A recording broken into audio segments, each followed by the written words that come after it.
People of God, I just want to say to you today, be encouraged. Be encouraged. You are not hopeless. You have hope. Inspiration, plan, action, drive, motivation, inspiration, win, drive, success, creativity, vision, plan, creativity, dream, win, plan. This is the word for today. This is the word for the 100th number of Psalms reads, "Make a joyful noise unto the Lord, all ye lands. Serve the Lord with gladness, coming before his presence with singing. Know ye that the Lord is God. It is he that hath made us, and not we ourselves. We are his people, and the sheep of his pasture. Enter into his gates with thanksgiving, and into his courts with praise. Be thankful unto him, and bless his name. For the Lord is good, his mercy is everlasting, and his truth endureth to all generation." People of God, God bless you. I just want to take this time to say to you that this is the day that the Lord has made, and I've made a choice to be glad in it. I've made a choice to be thankful. No matter what the situation may be, I always realize that it could be worse. And that's what I want to say to you today, that we should be thankful to God because he has shielded us from seen and unseen danger. And like I said before, we are better than we realize. Sometimes we'll have a tendency to look at people who have more than we have, so we think, and seem to be doing better than what we would like to be doing. And that is a mistake, because the Bible tells us to compare ourselves amongst ourselves is not wise.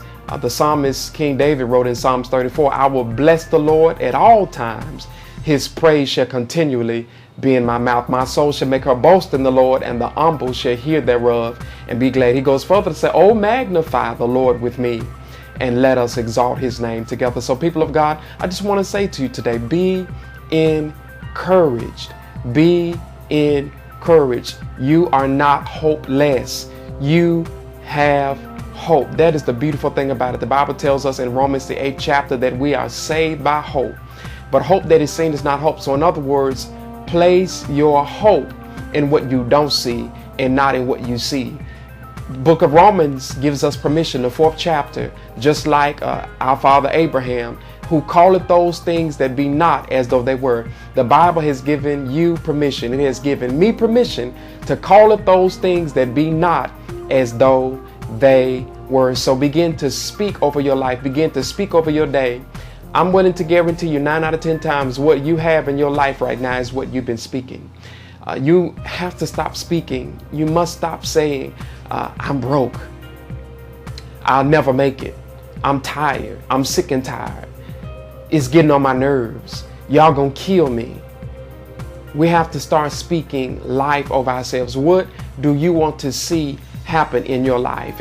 And of course, I'm talking to a general audience right now. I'm talking to the audience who knows that you are living your life based on the principle of the Word of God. The principle of the Word of God. So when you know you're following God and you're doing the things that the Bible has instructed us to do as far as a lifestyle, many times we find our strength in doing in what we no longer do. We find our hope in what we no longer do. We're saved. We love God. We no longer go to the club. We no longer curse. We no longer drink. We're not doing those things that we used to do. I call that the salvation process. That's the process where we come over to God's side and we stop doing certain things. But then there's a holiness process. And in the holiness process is where we start putting on. Salvation is where we take off. Holiness is what we begin to put on, and we have to start speaking. That was one of the requirements.